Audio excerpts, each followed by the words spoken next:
Hello students, आज का हमारा टॉपिक है राज व्यवस्था।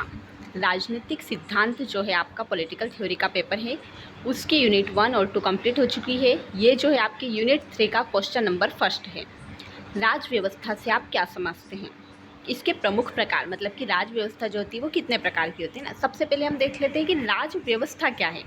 मीनिंग ऑफ राज व्यवस्था, जैसे कि नाम से आपको इस पर दिख रहा है राज और व्यवस्था। राज मतलब कि जो राज्य है उसकी व्यवस्था, शासन प्रणाली किस तरह की है, तो या फिर राज्य के अंदर किस प्रकार की शासन प्रणाली होती है, राज्य की व्यवस्था कैसी है, उसका जो पूरा हम अध्ययन करते हैं वही हम राज व्यवस्था के अंदर करते हैं। देखो, राज व्यवस्था का अर्थ क्या है, तो किसी राज्य या देश की राजनीतिक व्यवस्था या शासन प्रणाली। क्या है राज व्यवस्था? कि किसी राज्य या देश की राजनीतिक व्यवस्था या शासन प्रणाली, यानी राज्य किस प्रकार से चलाया जाता है, शासन की शक्ति किसके पास होती है, नागरिकों की भागीदारी कैसी होती है, इन सब का अध्ययन राज व्यवस्था में किया जाता है। राज व्यवस्था वह प्रणाली है जिसके माध्यम से कोई भी देश अपने राजनीतिक, प्रशासनिक और विधायी कार्यों का संचालन करता है। राज व्यवस्था कई प्रकार की होती है। टाइप्स ऑफ राज व्यवस्था, जैसे कि राजतंत्र, गणतंत्र, लोकतंत्र, है ना। तो ऐसे तो सबसे पहले हम बात करते हैं राजतंत्र की, जिसमें शासन की शक्ति राजा या रानी के हाथों में होती है। जैसे कि ब्रिटेन में संवैधानिक राजतंत्र है।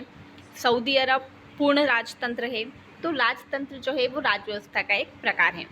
फिर देखते हैं गणतंत्र, तो जिसमें शासन जनता के चुने हुए प्रतिनिधियों द्वारा चलाया जाता है, जैसे कि भारत और अमेरिका, है ना। गणतंत्र रिपब्लिक, जहाँ पर जो है शासन जो है वो जनता के चुने हुए प्रतिनिधियों के द्वारा चलाया जाता है। फिर आती है तानाशाही, जिसमें सारी शक्ति एक व्यक्ति के हाथों में या दल के हाथों में केंद्रित होती है, जैसे कि हिटलर का जर्मनी। हिटलर के टाइम पे जो जर्मनी था वो तानाशाही शासक कहलाता है ना। हिटलर की तानाशाही आपने नाम सुना होगा। तो जिसमें जो सारी शक्ति होती है या तो एक व्यक्ति के हाथों में होती है या किसी दल के हाथों में होती है। फिर आता है लोकतंत्र। लोकतंत्र जो होता है जिसमें शासन जनता के द्वारा जनता के लिए और जनता के लिए होता है, जैसे कि भारत। अब बात करते हैं हम भारत की राज व्यवस्था की। भारत की राज व्यवस्था कैसी है? तो भारत की जो राज व्यवस्था है वो संविधान पर आधारित है। ये एक संघीय लोकतांत्रिक गणराज्य है। ठीक है, ऐसा है हमारा देश, एक संघीय लोकतांत्रिक गणराज्य। अर्थात शासन जो है वो जनता द्वारा चुनी हुई सरकार चलाती है। केंद्र और राज्य दोनों के अपने अपने अधिकार है। संघीय मतलब कि केंद्र और राज्य दोनों के पास शक्तियाँ। और राष्ट्रपति जो होता है वो राष्ट्र का प्रमुख होता है।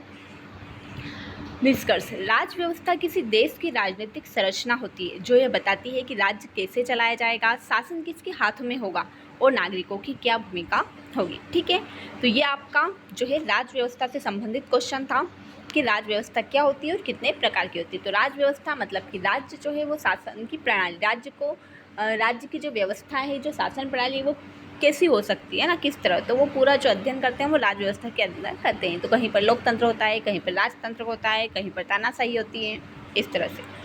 ठीक है, thank you so much. Video पसंद आए तो लाइक कीजिए, शेयर कीजिए, सब्सक्राइब कीजिए।